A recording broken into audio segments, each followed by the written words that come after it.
السلام عليكم ورحمة الله وبركاته. إن الحمد لله نحمده ونستعينه ونستغفر ونعوذ بالله من شرور أنفسنا وسيئات أعمالنا من يهده الله فلا مضل له ومن يضلله فلا هادي له وأشهد أن لا إله إلا الله وحده لا شريك له وأشهد أن محمدا عبده ورسوله أما بعد رب اشرح لي صدري ويسر لي أمري واحلل عقدة من لساني يفقهوا قولي رب زدني علما رب زدني علما।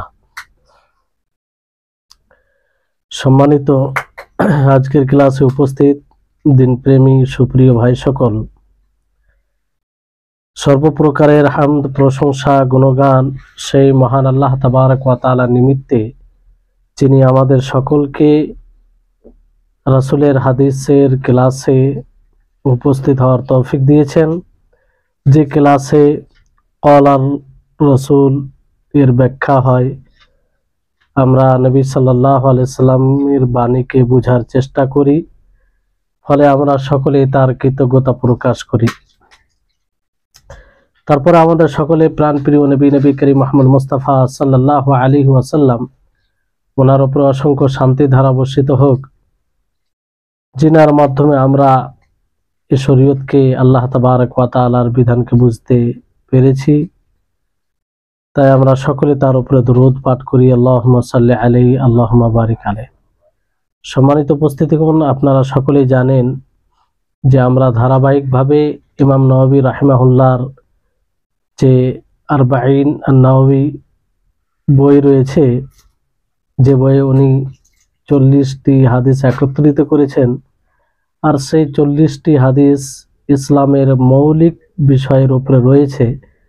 ফলে সেই হাদিস সম্পর্কে জানা, ব্যাখ্যা সহ আমাদের জন্য খুবই জরুরি এবং উপকারী।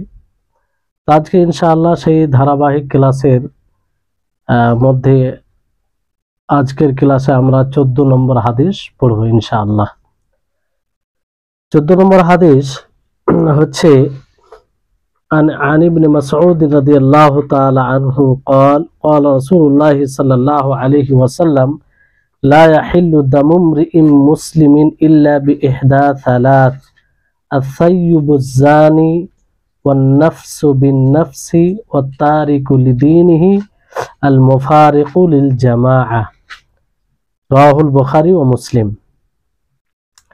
আব্দুল্লাহ ইবনে মাসউদ রাদিয়াল্লাহু তাআলা আনহু থেকে বর্ণিত, তিনি বলেন যে রাসূল সাল্লাল্লাহু আলাইহি সাল্লাম বলেন, লা ইয়াহিল্লু দামু মরিইম মুসলিমিন ইল্লা বিইহদা সালাত, যে কোনো মুসলিমের রক্ত হালাল নয়, কিন্তু 3টি বিষয়ের মধ্যে কোনো একটি কারণে, তিন প্রকার লোকের মধ্যে কোনো এক প্রকার লোক যদি পাওয়া যায় কিংবা কোনো এক কারণ পাওয়া যায়, তাহলে তাকে তার রক্ত হালাল, অর্থাৎ তাকে হত্যা করা যাবে। বুঝতে পারলেন?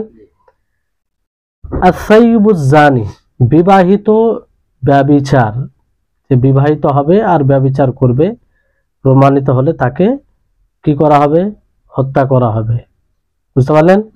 ওয়ান নাফসু বিন নাফস, আর জানের বদলে জান, কেউ যদি কাউকে হত্যা করে অকারণে, তাহলে তাকেও পরিবর্তে হত্যা করা হবে। ওয়াত্তারিকু লিদীনিহি আল মুফারিক লিল জামাআ, আর যে নিজের দ্বীনকে পরিত্যাগ করবে, ইসলামকে পরিত্যাগ করবে, জামাত থেকে বিচ্ছিন্ন হয়ে যাবে। জামাত বলতে ইসলাম থেকে বিচ্ছিন্ন হয়ে যাবে, তো একেও মুরতাদ হিসাবে কি করা হবে? হত্যা করা হবে। এই 3 প্রকারের লোক ছাড়া অন্য কাউকে হত্যা করা যাবে না। তো এই হাদিস থেকে একটি বিষয় স্পষ্ট হয় যে হত্যা কেবলমাত্র শরীয়ত অনুযায়ী 3 প্রকারের লোককে করা যায়। সেটা হচ্ছে, এক বিবাহিত ব্যভিচার করবে, ব্যভিচারী, আর দ্বিতীয় হচ্ছে যে অকারণে অন্য কাউকে হত্যা করবে, তৃতীয় হচ্ছে যে নিজের দ্বীনকে ছেড়ে অন্য দ্বীনে চলে যাবে, মুরতাদ হয়ে যাবে তাকে। তো এখানে এই হাদিসের রাবি বর্ণনাকারী আব্দুল্লাহ ইবনে মাসউদ প্রখ্যাত একজন সাহাবী, আপনারা সকলে এর পূর্বে ইনার পরিচয় শুনেছেন। তো আব্দুল্লাহ ইবনে মাসউদ ইনি বর্ণনাকারী, তিনি বলেন যে লা ইয়াহিল্লু দামু মরিইম মুসলিমিন, কোনো মুসলিমের রক্ত হালাল নয়, মানে কোনো মুসলিমকে হত্যা করা যাবে না। এখানে বলতে ইমরুন শব্দ হচ্ছে মানুষ, তাই না? যে কোনো মুসলিমকে হত্যা করা যাবে না, তার মানে এটা কি যে কোনো মহিলাকে হত্যা করা যাবে না? মানে এখানে এটা আরবি ভাষায় প্রায় কোরআনেও সম্বোধন পুরুষদেরকে করা হয়েছে, কিন্তু পুরুষ বলে সেটা পুরুষ স্ত্রী সকলকেই ধরা হয়েছে কিংবা সেই অর্থ নেওয়া হয়েছে। আর এই রক্তের ব্যাপারে কাউকে হত্যা করা যাবে না, এই বিষয়ে নবী করিম মুহাম্মদ সাল্লাল্লাহু আলাইহি ওয়াসাল্লাম অন্য হাদিসে কঠোরভাবে নিষেধ করেছেন। এমনকি নবী করিম মুহাম্মদ সাল্লাল্লাহু আলাইহি ওয়াসাল্লাম কি বলেছেন যে ইন্না দিমাআকুম ওয়া আমওয়ালাকুম ওয়া আ'রাদাকুম আলাইকুম হারামুন, যে তোমাদের রক্ত, তোমাদের সম্পত্তি, মাল এবং তোমাদের ইজ্জত সম্মান এগুলো তোমাদের উপরে হারাম করা হয়েছে।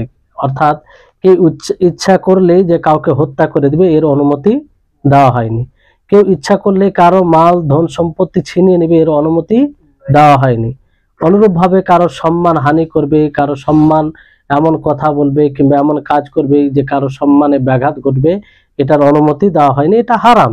এটা কি হারাম। তো এখানে 3 প্রকারের লোককে হত্যা করা যাবে, তার মধ্যে এক প্রকার হচ্ছে আস-সাইয়্যিব আজ-জানি, যে সাইয়্যিব হবে এবং ব্যভিচার হবে। আর তার পূর্বে আল্লাহ নবী কি বলেছেন, ইল্লা বিহিদা সালাত, 3 প্রকার ব্যক্তির মধ্যে কোনো এক প্রকার পাওয়া গেলে, কোনো একটা কারণ পাওয়া গেলে তাকে হত্যা করা যাবে। বিহিদা সালাত বলে নবী করিম মুহাম্মদ সাল্লাল্লাহু আলাইহি ওয়াসাল্লাম স্পষ্ট করেছেন যে 3টাই কারণ একত্রিত হওয়া জরুরি নয়। যদি কেউ একটা এর মধ্যে করে, কেউ ব্যভিচার করে আর বিবাহিত হয়, তাহলে তাকে হত্যা করা হবে, তাকে কি করা হবে? হত্যা করা হবে। তো এখানে যেটা বিষয় যে সাইয়্যিব কাকে বলে, সাইয়্যিব একটা আরবি শব্দ। সাইয়্যিব বলা হয়, সাইয়্যিব যেমন বিভিন্ন উলামায়ে কেরাম বিভিন্ন ভাবে এটার সংজ্ঞা দিয়েছেন। তো সাইয়্যিবের সংজ্ঞা অনেকে এইভাবে দিয়েছেন যে সাইয়্যিব যে সঠিকভাবে নেকা, যার সঠিকভাবে নেকা হয়েছে, বিবাহ হয়েছে এবং নেকা বিবাহ করে স্ত্রীর সাথে কি করেছে, মেলামেশা করেছে, জিমা করেছে, তাকে সাইয়্যিব বলা হয়। বুঝতে পারলেন? যদি একবারও জিমা করে থাকে, শর্ত হচ্ছে একবারও করবে, জিমা করবে মানে মেলামেশা করবে স্ত্রীর সাথে, সে সাইয়্যিব হবে। এবার কেউ যদি বিবাহ করলো কিন্তু বিবাহ করার পরে জিমা হয়নি, তার আগে তালাক হয়ে গেছে কিংবা স্ত্রী থেকে বিচ্ছিন্ন হয়ে গেছে, তাহলে সে সাইয়্যিব হবে না। তার পরিবর্তে আরেকটি শব্দ আছে যে বাকির হবে, বিক্র হবে। কি হবে? বিক্র হবে, মানে অবিবাহিত। বুঝলেন? এখানে বিবাহিত বলতে শুধু এটা নয় যে বিবাহিত যারা করেছে তারা না, বিবাহিত বিবাহ করবে প্লাস সে স্ত্রীর সাথে সঙ্গম করে থাকবে, স্ত্রীর সাথে মেলামেশা করে থাকবে, যদিও একবার হয়। আর যদি এটা না হয়ে থাকে তাহলে তাকে সাইয়্যিব বলা হবে না, বরং তার বিপরীত যেটা, সে বিক্রি থাকবে। কি থাকবে? বিক্র, মানে অবিবাহিত যারা, যেটাকে আমরা বাংলায় অর্থ করি। বুঝতে পারলেন? তো এটা একটা বিষয়। আর জানি, জানি ব্যভিচার করা। জেনা কাকে বলা হয়?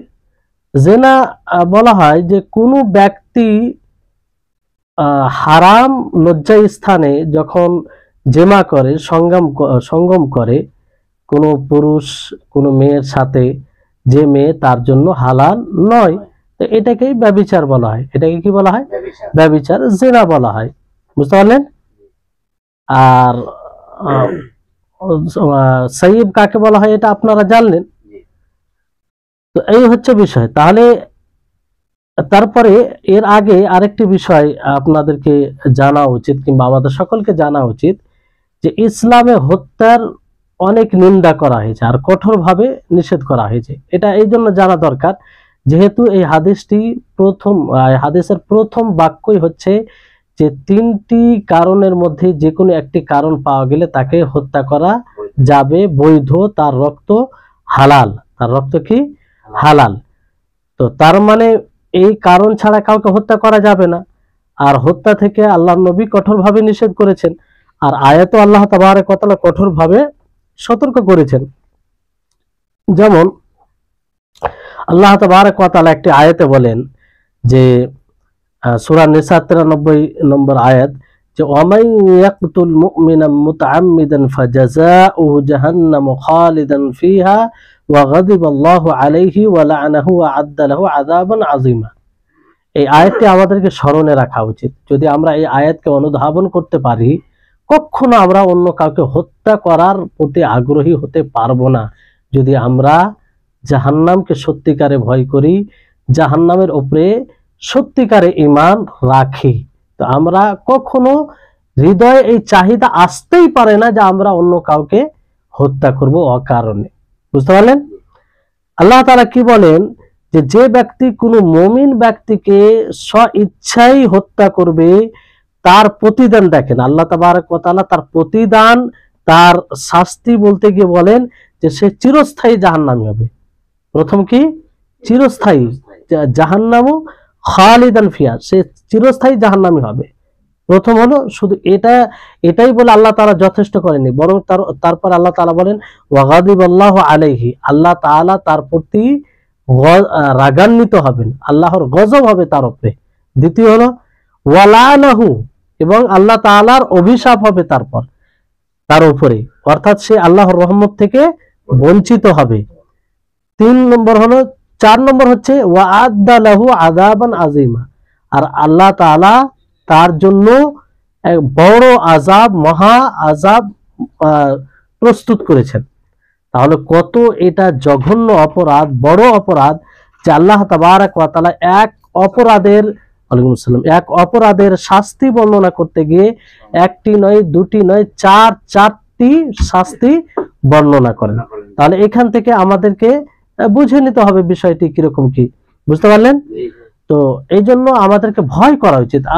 বড় দুঃখের সাথে বলতে হয় যে আমাদের মুসলিম সমাজ এমন হয়ে গেছে, পুরো জেহালাতে পরিপূর্ণ। একটু কিছু সমস্যা হয়, এক অপরকে হত্যা করার জন্য প্রস্তুত হয়ে যায়, এমনকি সুযোগ পেলেই হত্যা করে দিবে। আর উভয় দল এরকম হয়। এতে যদি তারা এই আয়াতগুলো তাদের মনে থাকতো, কিংবা জাহান্নামকে স্মরণ করতো, এগুলো করতো, সামান্য দুনিয়াতে চলতে গিয়ে কিছু হতেই পারে, সমস্যা হতে পারে, মাজলুম হতেই পারে, তার জন্য তাকে কি হত্যা করতে হবে? তাহলে মালিক ইয়াউমিদ্দিন এর মানে কি? আল্লাহ তাআলা বিচার দিবসের মালিক, সেদিন বিচার করবে। তার এর অর্থ কি? আমরা যদি দুনিয়াতেই তার বদলালি, আমার শক্তি আছে বলে আমার উপরে জুলুম করেছে, তাকে আমি হত্যা করব, তাকে আমি মারবো, তাহলে আমি কোন দিক দিয়ে মালিক ইয়াউমিদ্দিন এর উপরে বিশ্বাস রাখলাম? কোন দিক দিয়ে আমরা মানলাম যে আল্লাহ তাআলা সত্যিকারে কিয়ামত দিবসের মালিক, যেদিন বিচার তারই হবে? কারো রাজত্ব চলবে না, কারো দাপট চলবে না, কারো শক্তি চলবে না, সেখানে কারো মধ্যে কোনো পার্থক্য থাকবে না। এটা কোন দিক দিয়ে মানলাম?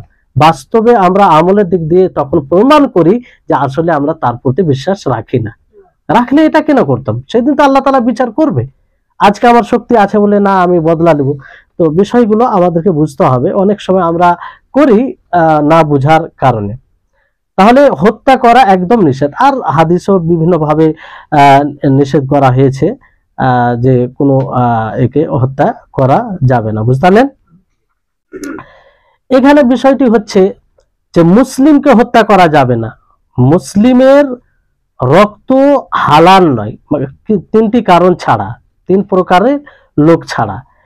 তো কাকে হত্যা করা যাবে? মানে মুসলিমকে হত্যা করা যাবে 3টি কারণে, বাকি অন্য কোনো কারণে হত্যা করা যাবে না। তার মানে কাফের কি হত্যা করা যাবে? লা ইয়াহিল্লু দামু মরিইম মুসলিমিন ইল্লা বিহিদা সালাত। এর বিপরীত অর্থ কি হবে? যে মুসলিমকে 3টি কারণের মধ্যে কোনো একটি কারণ পাওয়া গেলে তাকে হত্যা করা যাবে। আর তার বিপরীত অর্থ কি? যে কাফেরকে হত্যা করা যাবে। কিন্তু আসলে এটা অর্থ নয়। এই জন্য কাফের 2 প্রকার। কাফের কয় প্রকার? 2 প্রকার। একটা হচ্ছে কাফের হারবি, কাফের হারবি। এমন কাফের যারা মুসলিমদের সাথে যুদ্ধ করে, যারা মুসলিমদের ক্ষতি করার জন্য প্রস্তুত থাকে, যারা মুসলিমদেরকে হত্যা করার জন্য প্রস্তুত থাকে, যারা মুসলিমদের ক্ষতি করে, ক্ষতি সাধনা করে, ক্ষতি করার প্রচেষ্টা করে, ষড়যন্ত্র করে, তাদেরকে কাফের হারবি বলা হয়। কি বলা হয়? কাফির হারবি বলা হয়। আর আরেকটা হচ্ছে কাফির গায়ের হারবি, কাফির গায়ের হারবি। তো যারা কাফির হারবি, যারা মুসলিমদের বিরুদ্ধে যুদ্ধ করার জন্য প্রস্তুত থাকে, মুসলিমদের ক্ষতি করে, মুসলিমদের বিরুদ্ধে ষড়যন্ত্র করে, তাদের সাথে কেতাল করা যাবে, তাদেরকে হত্যা করা যাবে। যদি ওই রকম কোথাও মুসলিম রাষ্ট্র হয় আর সেখানে যদি কোনো কাফের তাদের বিরুদ্ধে ষড়যন্ত্র করে, তো অবশ্যই তার বিরুদ্ধে অ্যাকশন নিবে, তাকে হত্যা করতে পারে। বুঝলেন? যদি কাফের হারবি হয়। আর যদি কাফের হারবি না হয়, তাহলে তাদের মধ্যে 3 প্রকার আছে। কয় প্রকার? 3 প্রকার। কাফের হারবি নয়, মানে যোদ্ধা কাফের নয়, কাফের কিন্তু সে চায় না যে মুসলিমদেরকে হত্যা করবে, মুসলিমদের ক্ষতি করতে চায় না। 3 প্রকার রয়েছে। আর তার মধ্যে একটা রয়েছে মুআহিদ। মুআহিদ, মুআহিদ মানে কি? যার সাথে চুক্তি হয়েছে, যার সাথে কি হয়েছে?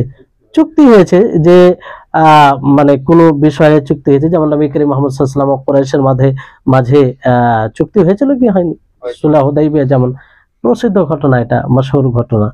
তো এদেরকে হত্যা করা যাবে না, এদেরকে হত্যা করা যাবে না। আল্লাহ নবী মুহাম্মদ সাল্লাল্লাহু আলাইহি ওয়াসাল্লাম বলেন যে মান কাতালা মুআহাদান লাম ইয়ারিহ রাহিহাতাল জান্নাহ, যে ব্যক্তি মুআহাদ ব্যক্তিকে হত্যা করবে, যার সাথে চুক্তি হয়েছে, সে জান্নাতের সুগন্ধিও পাবে না।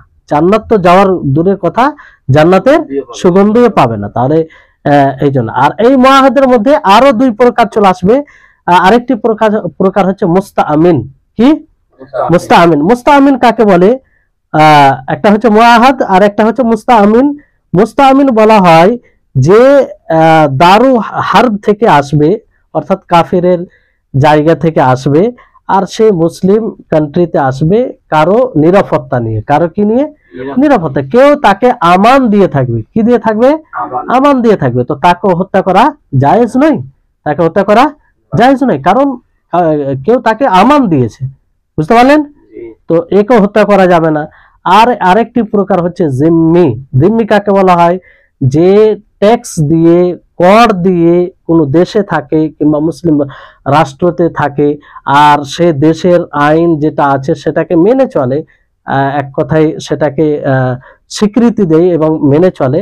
আর তার প্রতি এটাও, মানে যে রাষ্ট্রে থাকবে তারা স্বীকৃতি দেয়, সে নিজের দিনের উপরে থাকতে পারে, তার সাথে এরকম চুক্তি হয়ে যায়, মানে এরকম কর দিয়ে থাকে। তো এরকম ব্যক্তিকেও হত্যা করা যাবে। যেমন সৌদি আরব বলেন কিংবা আরো যে কোনো মুসলিম কান্ট্রি আছে, সেখানে অনেক অমুসলিম আছে কি নেই? আছে। তো তাদেরকে কি হত্যা করতে পারবে না? এটা শরীয়ত বিরোধী হবে, এটা শরীয়ত বিরোধী হবে। তো এদেরকে হত্যা করা যাবে না। আর ধরেন যে এর মধ্যে আর যারা হারবি নয়, আম ভাবে যারা মুসলিমদের ক্ষতি করে না, নিজের ধর্মের উপরে আছে, সেটা মুসলিম রাষ্ট্র নয়, নিজের ধর্মের উপরে আছে, নিজের ধর্মকে পালন করে, তাদেরকেও এরকম ভাবে হত্যা করা যাবে না। বুঝতে পারলেন? তাহলে বিষয়টি এটা। অনেক সময় হাদিস থেকে বিপরীত অর্থ নেই মানুষ, যে মুসলিমদেরকে 3টি কারণের মধ্যে যে কোনো একটি কারণ পাওয়া গেলে হত্যা করা যাবে, হ্যাঁ, তার রক্ত হালাল হবে, তার মানে কাফিরদেরকে কোনো কারণ ছাড়াই মানে হত্যা করা যাবে। এটা ভুল। ইসলাম শান্তি ধর্ম, আর ইসলাম কারো উপরে জুলুম করে না, ইসলাম কারো উপরে জুলুম করে না।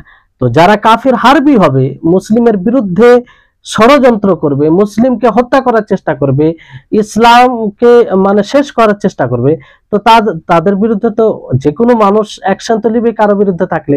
তো অনুরূপ ভাবে ইসলামের বিরুদ্ধে কিংবা ইসলামকে যারা ফলো করে তাদের বিরুদ্ধে যারা লড়াই করবে, তো তাদের সাথে লড়াই করা জায়েজ। বুঝলেন? তো এই বিষয়টি হচ্ছে এটা। তো এই হচ্ছে বিষয়।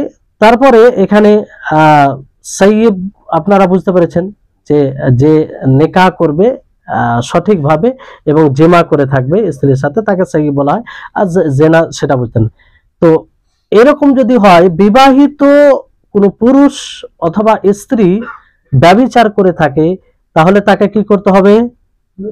তাকে হত্যা করতে হবে, তাকে রাজম করতে হবে। বুঝতে পারলেন? মানে তার রক্ত তখন হালাল হয়ে যাবে, তার রক্ত কি হবে, হালাল হয়ে যাবে।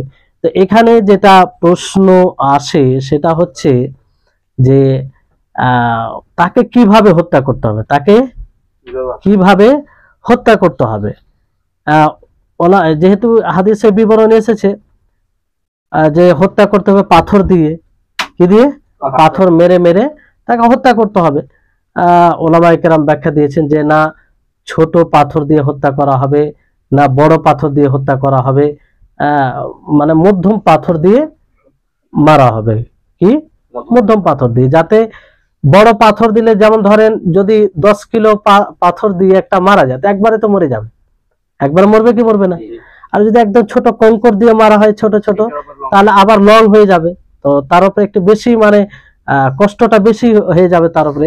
এই জন্য মধ্যম পাথর। তো এতে কি যেটা উদ্দেশ্য শরীয়তের সেটা পূর্ণ হবে, যে সে কিছুটা শাস্তিও পাবে আর তার যেটা হত্যার উদ্দেশ্য সেটা হবে। বুঝতে পারলেন? তো এই হচ্ছে বিষয়।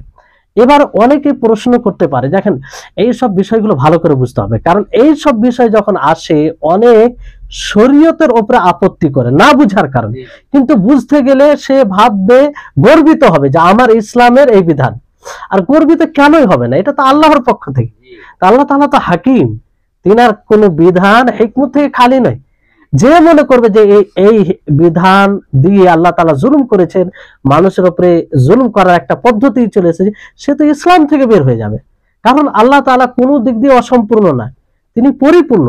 তো তিনি যেহেতু পরিপূর্ণ, তিনি হাকিম, তো তিনার বিধান তিনার হুকুম মানে হিকমত ছাড়া হতে পারে না। অবশ্যই সেটা আমাদের জন্য কোনো দিক দিয়ে কল্যাণকর, সেটা আমরা বুঝতে পারি আর না পারি। বুঝতে পারলেন? অনেক সময় আমরা বুঝতে পারি, অনেক সময় আমরা বুঝতে পারি না, কারণ আমাদের ব্রেন, আমাদের বিবেক সীমিত, সবকিছু বোঝা সম্ভব নয়। কিন্তু এগুলো বিষয় বোঝা যাবে।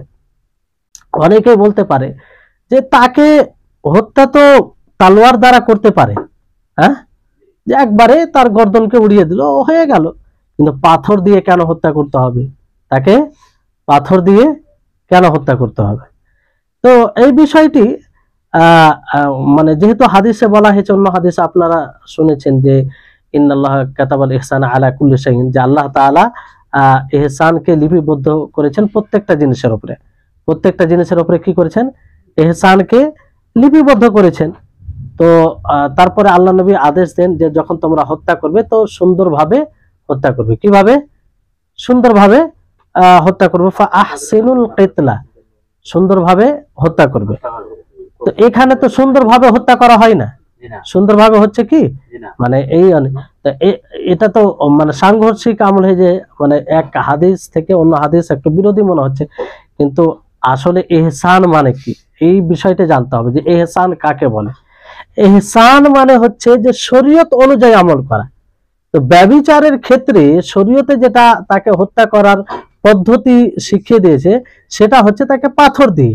তো এর উপরে আমল করাটাই ইহসান, এর উপরে আমল করাটাই ইহসান। হ্যাঁ, কারণ আল্লাহর চেয়ে বেশি ইহসান কেউ করতে পারে? আল্লাহর চেয়ে বেশি বড় কে ইহসান করবে? তো তারই তো এটা বিধান। তো শরীয়ত অনুযায়ী আমল করাটাই হচ্ছে ইহসান। এখানে কেউ এটা বলতে পারে না যে ইহসান হচ্ছে তাকে তলোয়ার দিয়ে মারা। এবার বিষয়টা হচ্ছে যে তলোয়ার দিয়ে মারা হয় না, পাথর দিয়ে এইভাবে মারা হয় কেন?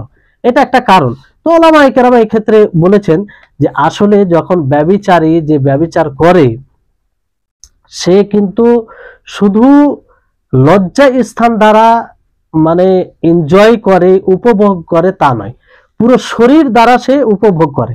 একজন ব্যভিচার সে পুরো শরীর দ্বারা এনজয় করে, মানে সে তৃপ্তি লাভ করে। তৃপ্তি মানে সেটা গুনাহ করতে গিয়ে, ওই কাজটা করতে গিয়ে যেটা তৃপ্তি, যৌন ইচ্ছা পূরণ করে, পুরো শরীর দ্বারা সে সেটা দ্বারা উপভোগ করে। বুঝতে পারলেন?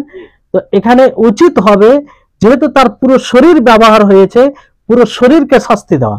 তো রজমের মাধ্যমে কি হয়?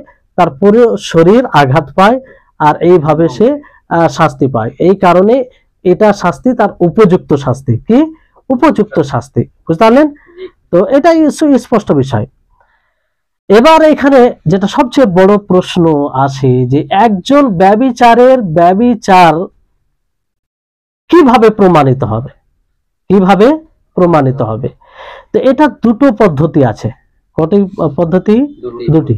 একটি পদ্ধতি হচ্ছে যে সে ইকরার করবে, স্বীকার করবে, নিজে নিজে স্বীকার করবে যে আমি জেনা করেছি, আমি এই করেছি, সে স্বীকার করবে, ফলে তাকে রাজম করা হবে, বুঝলেন। কিন্তু বিষয়টা হচ্ছে যে একটা হচ্ছে স্বীকার করার বিষয়, স্বীকার কতবার করবে বিষয়টি আসছে। কেউ যদি এসে বলে যে আমি ব্যভিচার করেছি, একবার বলে কি তার উপরে যেটা হাদ আছে, শাস্তি আছে, সেটা নাফিজ হবে না? একবার নয়, দুইবার নয়, চারবার তাকে বলতে হবে। যেহেতু আরেকটি যেটা দ্বিতীয় পদ্ধতি আছে যে চারজন সাক্ষী হবে, যেটা আসছে আলোচনায়, বুঝলেন। তো না, প্রথমটা আগে বলে দিই তাহলে সুবিধা হবে। যে আরেকটি পদ্ধতি হচ্ছে যে চারজন সাক্ষী থাকবে। কেউ ব্যভিচার করতে গেলে, কেউ যদি ব্যভিচার প্রমাণিত হতে গেলে তার চার সাক্ষী লাগবে। আর দেখবে সময়ের সাথে মেল খাবে। চারজন যে সময়ে, একই সময়ে দেখবে চারজনের কথা একই হবে যে আমি অমুক সময়ে ব্যভিচার করতে দেখেছি। আর এমন ভাবে সেটা দেখবে যেমন বলা হয় যে সুরমা, বুঝেন তো, সুরমা লাগে, সুরমা যাতে রাখা হয় তাকে কি বলে? এই যে সুরমার ডিব্বাতে যে একটা কাঠি থাকে, সেটা যেমন আপনি মানে সুরমার ডিব্বাতে দিতে দেখবেন, ওই রকম ভাবে ব্যভিচার করতে দেখবে। এটা কোনো মানে এই বিষয় না, বোঝার জন্য বলছি। মানে অনেকে বলেছেন যে কুয়োতে যেমন পানি উঠানোর জন্য রশি ব্যবহার হয়, তো রশি ডুবেতে গেলে দেখে, ওই রকম ভাবে ব্যভিচার করতে গিয়ে পুরুষের লজ্জা স্থান স্ত্রীর লজ্জা স্থানে প্রবেশ করতে দেখতে হবে। এইরকম ভাবে যখন চারজন দেখবে একই সময়ে, তাহলে এটা সাব্যস্ত হবে। এজন্য এটা খুব কঠিন, এরকম ভাবে ঘটা খুব কঠিন। এজন্য শেখুল ইসলাম ইবনে তাইমিয়া রাহিমাহুল্লাহ তিনি বলেন যে এটা এখন পর্যন্ত এরকম ঘটেনি, যে চারজন এইভাবে সাক্ষী দেখবে, এখন পর্যন্ত ঘটেনি। আল্লাহ নবীর জামানায় যতগুলো হাদ কায়েম হয়েছে, নিজে এসে স্বীকার করেছে, নিজে এসে কি স্বীকার করেছে। তো এটা খুব কঠিন। এবার বলবেন যে ভিডিওতে কেউ যদি ভিডিও করে নেয় তাহলে না, এটাও গ্রহণযোগ্য না, কারণ সেটা এডিট হতে পারে, যেটা এটা ওই রকম। আর দেখেন শরীয়তের হিকমত, দেখেন যে এত কঠোর শাস্তি, একটা মানুষের জানের মূল্য আছে, যার জন্য এত কঠোর মানে নিয়ম, মানে একটা পদ্ধতি কিংবা একটা নীতিমালা শরীয়তে দিয়েছে যে চারজন সাক্ষী একদম ওই সময় দেখবে, এটা মানে তাদেরকে করতে দেখবে, বুঝতে পারলেন। এই জন্য এটা কঠিন, মানে এরকম ভাবে এখন পর্যন্ত হয়নি, এই হচ্ছে বিষয়। তারপরে আপনার আরেকটি বিষয়, এটা তো প্রথম কারণ হলো। দ্বিতীয় পদ্ধতি যেটা দ্বিতীয় পদ্ধতি দ্বারা এটা প্রমাণিত হবে, সেটা হচ্ছে একরার করে। কি করে? একরার করে, স্বীকার করে। এখানে প্রশ্ন জাগছে, দেখেন প্রথম পদ্ধতিতে আপনারা বুঝে নেবেন, যদি তিনজন সাক্ষী হয় আর একজন না থাকে, চারজন আছে কিন্তু তিনজনের কথা এক হচ্ছে আর একজনের কথা ভিন্ন হচ্ছে, গ্রহণযোগ্য হবে? হবে না। একটু এদিক ওদিক হয়ে গেলে, যে একই সময়ে সব কথা বরাবর হতে হবে, বুঝতে পারলেন, তাহলে হবে এটা। তো দ্বিতীয় যেটা পদ্ধতি বলছিলাম, সেটা হচ্ছে যে স্বীকার করে। এবার প্রশ্নটা জাগছে যে একবার স্বীকার করলে কি হাদ কায়েম হবে, না চারটা যেমন সাক্ষী লাগবে, যেটা প্রথম পদ্ধতি বলা হলো, এখানেও সেরকম তাকে চারবার স্বীকার করতে হবে। বিষয়টা কি? ওলামায়ে কেরাম আসলে দুটোই মত দিয়েছেন, কারণ দুই দিক দিয়ে হাদিস রয়েছে। একজন সাহাবী, এতে দ্বিমত আছে, কারণ দুই রকম হাদিস এসেছে। মাইজ বিন মালিক, তার ঘটনা আপনারা হয়তো শুনেছেন পূর্বে, আর নাও শুনে থাকতে পারেন, যে তিনি নবী সাল্লাল্লাহু আলাইহি সাল্লামের নিকটে এলেন। আসার পরে তিনি বলেন যে সে জেনা করেছে। কি করেছে? ব্যভিচার করেছে। নবী সাল্লাল্লাহু আলাইহি সাল্লাম মুখ ফিরিয়ে এলেন। এই কথা শুনে নবী সাল্লাল্লাহু আলাইহি সাল্লাম মুখ ফিরিয়ে এলেন। আবার তিনি একই কথা বলেন যে আমি জেনা করেছি। সেই সাহাবী তিনি বলেন যে জেনা করেছে, ইন্নাহু জানা। আবার নবী সাল্লাল্লাহু আলাইহি সাল্লাম মুখ ফিরিয়ে এলেন। আল্লাহ নবী দেখেন, হিকমা দেখেন, আল্লাহ নবী চাইছেন যে তুমি যদি জিনা করে থাকো তো চুপ থাকো, তওবা করে নাও, ঝামেলা শেষ, বলার কি দরকার। আল্লাহ নবী এড়িয়ে যাচ্ছেন সেটাকে। আবার সেই ব্যক্তি বললেন এইভাবে চারবার বললেন। কবার? চারবার। তখন আল্লাহ নবী তারপরও এটাতে যথেষ্ট করলেন না, বলেন যে আবিকা জুনুন, তুমি কি পাগল হয়ে গেছো? তুমি কি পাগল হয়েছে? তোমার ভারসাম্যহীন, তুমি কি ভারসাম্যহীন হয়ে গেছো? তো সে বলল, না, আমি বিবেক সম্পন্ন আছি, আমার ব্রেন কাজ করছে, আমি পাগল নয়, কিংবা আমার ব্রেন কাজ করছে। তখন অন্য সাহাবীদেরকে আল্লাহ নবী বলেন যে দেখো তো, সে মদ্যপান করেনি, এরকম বিষয় তো নাই, তো তাকে সঙ্গে দেখা হয়। তারা বলল যে না, এরকম কিছু নেই। তখন আল্লাহ নবী আদেশ করেন এবং তাকে রাজম করা হয়। তো এই হাদিস থেকে নবী সাল্লাল্লাহু আলাইহি সাল্লাম যে দূরদর্শিতা ফুটে ওঠে। নবী সাল্লাল্লাহু আলাইহি সাল্লাম দূরদর্শিতা দেখেন যে আল্লাহ নবী কিভাবে প্রথম কথাতেই তিনি একদম সচেতন হয়ে সেটা শুনে মানে করতেন, যেহেতু শরীয়তে হুকুম আছে কেউ ব্যভিচার করলে তাকে করতে হবে, কিন্তু আল্লাহ নবী দেখেন প্রথমবার এড়িয়ে গেলেন, দ্বিতীয়বার, তৃতীয়বার, চতুর্থবার, চারবার যেহেতু পূর্ণ হয়ে গেল আর এটা সাব্যস্ত হয়ে গেল, তখন আর কোনো ছাড় নেই। তখন আল্লাহ নবী পুরোপুরি যখন এটা প্রমাণিত হয়ে গেল যে সে নেশাযুক্ত কিছু পান করেনি আর সে তার ব্রেন অবস্থা ঠিক আছে, তখন আল্লাহ নবী কি করলেন? হুকুম দিলেন যে তাকে রাজম করা হয়। তো এই হাদিস থেকে কি প্রমাণ হচ্ছে? চারবার স্বীকার করতে হবে। কিন্তু যারা বলেন যে না, একবার স্বীকার করলে এটা যথেষ্ট, একবার স্বীকার করলে, একবার যদি মেনে নেই যে কেউ বলে না আমি ব্যভিচার করেছি, তাহলে এটা যথেষ্ট। এটার দলিল কি? এটার দলিল হচ্ছে একজন মহিলা, তিনি কার সাথে ব্যভিচার করে, মানে কারোর সাথে ব্যভিচার করে সে আসে আর বলে যে আমি ব্যভিচার করেছি, আর মানে হামেলা ও গর্ভবতী, আরেকটি হাদিস আছে যে সেখানে বলে যে হামেলা ছিল, মানে গর্ভবতী ছিল। তো এই ঘটনাটি মানে মাশহুর, যে একটা মহিলা ব্যভিচার করে, মানে যে আমেল কাজ করে তার সাথে, বুঝলেন, তার স্বামীর নিকটে যে কাজ করে তার সাথে সে ব্যভিচার করে। তো এই ঘটনাটি একদম সবাই জেনে গেছিল, বুঝলেন। তো যখন সে মহিলা এরকম মানে তাকে জিজ্ঞাসা করা হয়, আল্লাহ নবী, লম্বা হাদিস আছে, আমি বেশি মানে সংক্ষিপ্ত ভাবে বলছি, আল্লাহ নবী কোন সাহাবীকে পাঠান, তাকে জিজ্ঞাসা করো সে কি এরকম কাজ করেছে। তো সে স্বীকার করে, একবারই জিজ্ঞাসা করা হয়েছে, সে স্বীকার করেছিল, তাকে তারপরে রজম করা হয়েছে। তো আল্লাহ নবী সেখানে এটা বললেন না যে তুমি চারবার তাকে জিজ্ঞাসা করবে, চারবার জিজ্ঞাসা করবে, বরং একবার জিজ্ঞাসা করা হয়েছে, সে স্বীকার করেছে, তখন তাকে রজম করার আল্লাহ নবী আদেশ দিয়েছেন। তো এখান থেকে কি বোঝা যায়? এখান থেকে একবার যদি স্বীকার করে না কেউ বলে যে আমি ব্যভিচার করেছি, তাহলে তাকে রজম করা হবে। এবার দুটি হাদিসের মধ্যে অনেকেই বলেছেন যে দুটি হাদিসকে সামঞ্জস্য দিতে গিয়ে অনেকে বলেছেন যে আসলে যে হাদিসে আছে একবার স্বীকার করার পরে তাকে রজম করা হলো, তো সেই হাদিসে এটা আসলে প্রসিদ্ধ ঘটনা ছিল, সকলেই মানে জেনে গিয়েছিল। তো এখানে চারবার সাক্ষী মানে বলার প্রয়োজন ছিল না, ফলে একবার স্বীকার করেছে, তাতে রজম করা হয়েছে। তো এইরকম যদি ঘটনা হয় যেটা প্রসিদ্ধ, লোকের কাছে সব লোক জানতে পারে, তো সেখানে চারবার তাকে জিজ্ঞাসা করা, চারবার স্বীকারোক্তির প্রয়োজন নেই, যদি এরকম প্রসিদ্ধ ঘটনা হয়। অনেকে এটা বলেছেন, বুঝতে পারলেন। তবে সঠিক মত হচ্ছে এটাই যে চারবার মত মানে স্বীকারোক্তি নেওয়া এটা শর্ত নয়। আসল যদি কেউ একবার স্বীকার করে নেই, কারণ এটা সহজে কেউ স্বীকার করবে? সে তো জানছে যে আমি যদি অবিবাহিত হই না বিবাহিত হই তাহলে আমাকে হত্যা করা হবে, আমার জান যাবে, বিশাল কষ্টের ব্যাপার এটা। হ্যাঁ, তারপরও এটা বলা মানে কি, সে আসলে নিজেকে মুক্ত করতে চাইছে, এই জন্য। যেমন সে সাহাবের ক্ষেত্রে ঘটেছে মাইজমেল মালিক। তো একবারই যথেষ্ট। যদি সেখানে কোনো শুভা সংশয় থাকে, যে কাজী থাকবে, যে ফয়সলা করবে, যে হুকুম নাফিজ করবে, সে যদি কোনো কারিনা, কোনো এরকম লক্ষণ পায় যে না এখানে কোনো কিন্তু ব্যাপার আছে, তো সেই জায়গায় সে খতিয়ে বিষয়টিকে দেখবে কিংবা আরো স্বীকারোক্তি দিবে। আর যদি এরকম বিষয় না থাকে তাহলে একবার স্বীকারোক্তি এলে যথেষ্ট, বুঝতে পারলেন।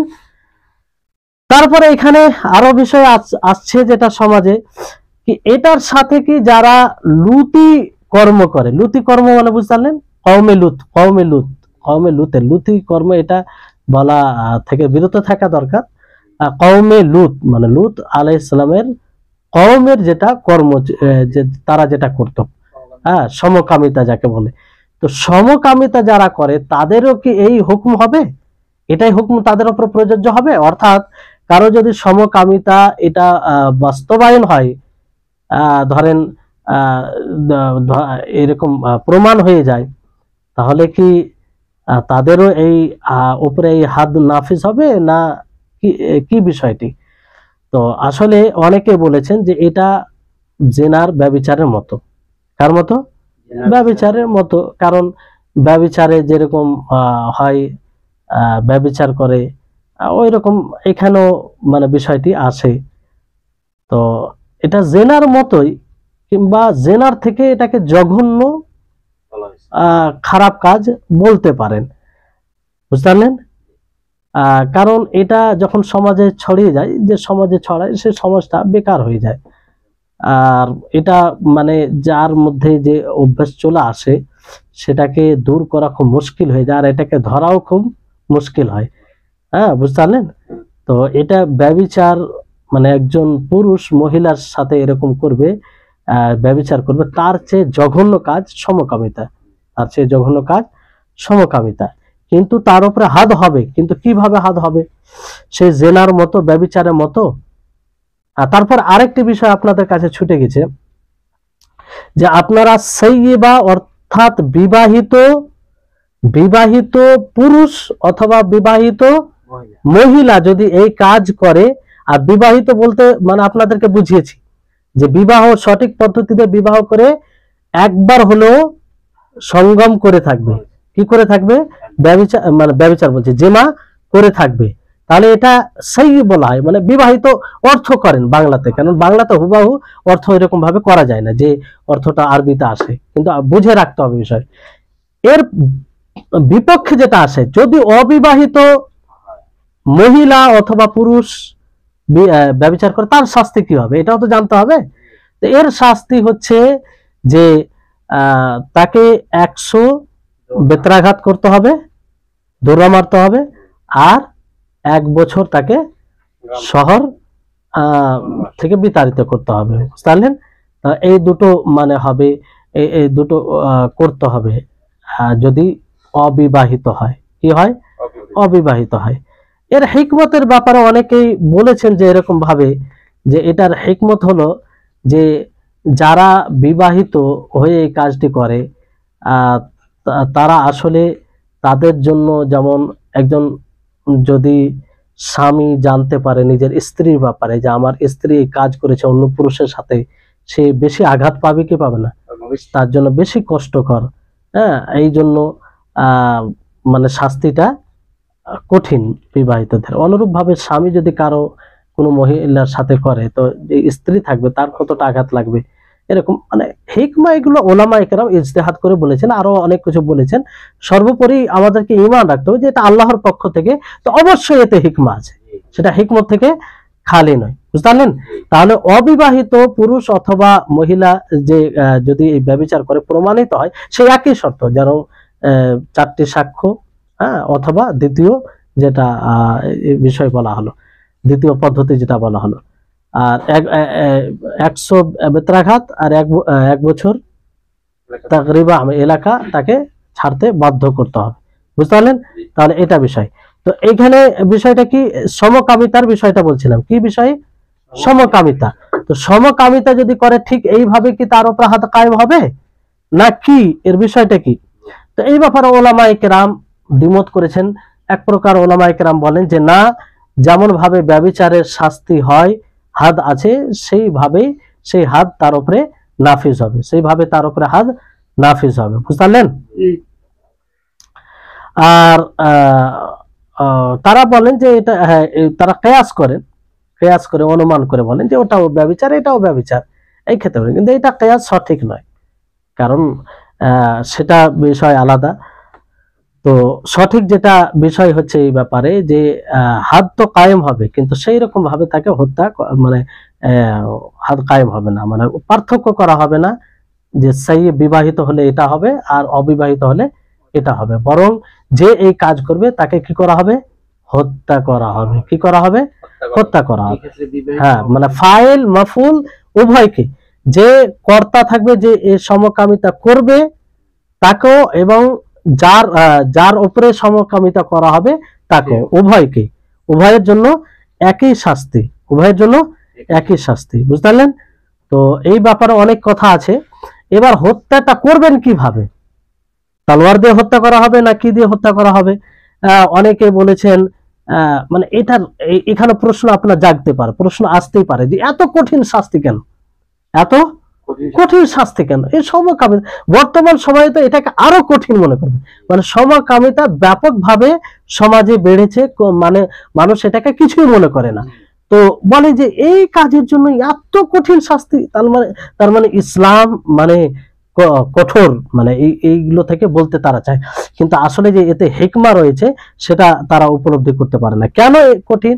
কারণ এটা এমন একটা অন্যায় যে সমাজে চলে আসে, সে সমাজ পুরো ধ্বংস হয়ে যাবে, সে সমাজ পুরো বরবাদ হয়ে যায়। আর কেমন করে বরবাদ হয়? যে দেখবেন যে সমকামিতার অভ্যস্ত হয়ে যায়, যে সমকামিতার অভ্যস্ত হয়ে যায়, তাকে আপনি সেই পথ থেকে সহজে সরিয়ে নিয়ে আসতে পারবেন না, সহজে সরিয়ে নিয়ে আসতে পারবেন না। বুঝতে পারলেন? তাহলে আর এক প্রকার যে একটা আল্লাহ তাবারক ওয়া তাআলা পুরুষত্ব দিয়েছেন, পুরুষত্ব যে গুণ, সেটা হচ্ছে তার যে পুরুষত্ব আছে সেটা ব্যবহার হবে সেটা কি নারীর উপরে, কিন্তু সে কোথায়? সেটা অন্য এতে, যেটা আল্লাহ তাআলা প্রাকৃতিক ভাবে মানুষকে যে শক্তি দিয়েছেন সেটার বিরোধী। বুঝলেন? এই জন্য হাদিসের মধ্যে এসেছে যে মান ওয়াজাদতুমুহু ইয়ামালু আমালা কওমি লূত ফাকতুলুল ফাইলা ওয়াল মাফউল, যে যাকে তোমরা লূত আলাইহিস সালামের কওমের আমল করতে দেখবে, সমকামিতা করতে দেখবে, তাকে তোমরা হত্যা করো, ফাইলকে এবং মাফউলকে, অর্থাৎ যে করবে, যে সমকামিতার সাথে করবে, যে সমকামিতা করবে, যার উপরে করা হবে, দুজনকে হত্যা করো। বুঝলেন? এতে কারো ইখতিলাফ নেই, কারো দ্বিমত নেই, সমস্ত সাহাবায়ে কেরাম এর উপরে ইজমা রয়েছে। কিন্তু হত্যাটা করা কিভাবে হবে? কেউ বলেছেন যে আগুন দিয়ে জ্বালিয়ে দেওয়া হবে, কেউ এটাও যেমন সাহাবীর আমল থেকে প্রমাণিত, কারণ এটা খুব জঘন্য আমল। আর কেউ বলেছেন যে না, রজম করা হবে, যেমন রজম করা হয় ব্যভিচারে। আবার কেউ বলেছেন যে উঁচু জায়গা নিয়ে গিয়ে সেখানে থেকে ফেলে দিতে হবে। কি করতে হবে? ফেলে দিতে হবে, এইভাবে। কিন্তু এগুলো কথা থেকে একটাই যেটা বিষয় বোঝা যাচ্ছে যে এক কথা তাকে হত্যা করতে হবে, তার জীবিত থাকার আর কোনো হক নেই, প্রমাণিত হয়ে গেলে তাকে হত্যা করতে হবে। কারণ এটা খুব মারাত্মক রোগ, যে রোগ পুরো সমাজকে ধ্বংস করে দেয়, আর এটা বিলুপ্ত করা খুব খুব খুব কঠিন কাজ। কারণ একটা পুরুষকে যখন আপনি একটা মহিলার সাথে দেখবেন, আপনি বলতে পারবেন কি পারবেন না? বুঝতে পারবেন যে এখানে অবশ্যই অন্যায় কাজ হয়েছে। কিন্তু পুরুষ যদি করে, কিভাবে আপনি বুঝবেন? স্বাভাবিক থাকে পুরুষ একসাথে, এবার যদি তারা এই কাজে অভ্যস্ত হয় তো মানুষ তো বুঝতে পারবে না। তো এই রোগকে কেউ মানুষ সহজে দূর করতে পারবে? এই জন্য এর জন্য কঠিন শাস্তি। আর এক হিসাবে সেই ব্যভিচার যেটা পুরুষ মহিলা হয়, তার চেয়ে জঘন্য অপরাধ এটাকে বলা হয়েছে। বুঝলেন? তার চেয়ে জঘন্য অপরাধ এটাকে বলা হয়েছে। আজকের যেটা শেষ কথা বলে ক্লাস শেষ করব, সেটা হচ্ছে যে এই যে হাতগুলো বলা হলো, যেগুলো অনেক মানুষ হয়তো শিক্ষার অভাবে বলে যে না, শরীয়তে এসেছে তো যে চুরি করবে, চুরি প্রমাণিত হয়ে গেলে তার হাত কাটতে হবে, ব্যভিচার করলে ব্যভিচার প্রমাণিত হয়ে গেলে তাকে হত্যা করতে হবে, রজম করতে হবে। আর আবেগের সাথে কোন সমাজে এটা করার চেষ্টা করে। কিন্তু এটা কি অধিকার আছে কারো? এটা অধিকার একমাত্র হাকিমের। কার? যেখানে ইসলামিক রাষ্ট্র আছে তারা এটা নাফিজ করবে, এটা সাধারণ মানুষ নয়। ঠিক আছে, আমাদেরকে ঈমান আনতে হবে যে এর বিধান আছে, যে যতক্ষণ পর্যন্ত আমাদের সমাজ ইসলামিক না হবে, ইসলামিক আমাদের নেতা না হবে, ইসলামিক রাষ্ট্র না হবে, ততক্ষণ পর্যন্ত ব্যক্তিগতভাবে এগুলো নাফিজ করতে পারি না। গণতান্ত্রিক দেশে যেগুলোতে আপনারা আছেন, সকলকে নিয়ে চলে, সেখানে আপনি চাইবেন যে আমরা নিজেরাই নিজের সমাজে এটা নাফিজ করি, তো এটা চলবে? এটা তো আরো বড় ফিতনা ফাসাদ হবে। আর ইসলাম কোন সময় ফিতনা ফাসাদ চায়? চায় না। অবশ্যই ইসলাম চায় যে ইসলামিক রাষ্ট্র যদি ওইরকম হয়তো কায়েম হোক, কিন্তু কায়েম হওয়ার পরে এগুলো নাফিজ করা সম্ভব। এই হচ্ছে বিষয়। ইনশাআল্লাহ হাদিসের আরো যে বাকি দুই প্রকারের লোক আছে যাদেরকে হত্যা করা জায়েজ মুসলিমদের মধ্যে, সেগুলো নিয়ে আলোচনা হবে। আশা করি আপনারা কিছু বুঝতে পেরেছেন। আর যদি কিছু অস্পষ্ট থাকে তো অবশ্যই আপনারা জিজ্ঞাসা করবেন। আল্লাহ তাবারক ওয়া তাআলার নিকটে দোয়া করব, আল্লাহ যেন আমাদের সকলকে রাসূল সাল্লাল্লাহু আলাইহি সাল্লামের হাদিসকে সঠিকভাবে বুঝার এবং রাসূল সাল্লাল্লাহু আলাইহি সাল্লাম হাদিসগুলোতে যেসব ওয়াঈদ করেছেন কিংবা শাস্তির হাদের কথা বলেছেন, সেগুলো থেকে যেন আমরা ভয় করে সেই পাপ অন্যায় থেকে যেন আমরা বেঁচে থাকতে পারি। ওয়া আখিরু দাওয়ানা আলহামদুলিল্লাহি রাব্বিল আলামিন। আসসালামু আলাইকুম ওয়া রাহমাতুল্লাহি ওয়া বারাকাতুহু।